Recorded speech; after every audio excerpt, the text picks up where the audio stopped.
Para sa kukumpleto sa ating sports balitaan, narito naman po si Judith Caringal ng Sports Radio 918 para sa Foreign Roundup. Sa baseball, pinarangalan ni US President Barack Obama ang Kansas City Royals matapos magkampiyon ang koponan sa 2015 World Series Championship. Ginanap ang pagpaparangal sa White House kahapon kung saan inilarawan ni Obama ang koponan bilang isa sa grittiest, most complete teams na nasaksihan ng lahat sa matagal na panahon. Huling bumisita ang Royals sa White House noong 1985 kung saan kinilala naman sila ni then President Ronald Reagan dahil sa kanilang never say die spirit. Ito rin daw ang ipinakita ng 2015 team kung saan mula sa pagiging 6 outs away sa playoff elimination, nakascore ang Royals ng 7 runs para talunin ang Houston Astros. Matapos ito ay tinalo rin nila ang Toronto Blue Jays at New York Mets.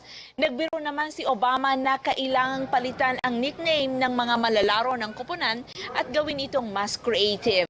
Sa huli, binigyan ng koponan si Obama ng isang Royals jersey na may number 44 gold lettering na i-display daw sa White House East Room. Sa baseball pa rin, talo kontra Los Angeles Dodgers and Washington Nationals 6-3 sa kanilang game kahapon. Ito na ang ikalimang talo ng Nats kontra Dodgers sa 6 na pagsubok ngayong season.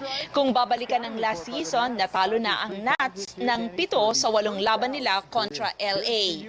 Bagamat may 13-0 record at mahusay na 2.52 or 2.52 ERA si Stephen Strasburg, hindi ito nakasapat para bitbitin niya ang DC team.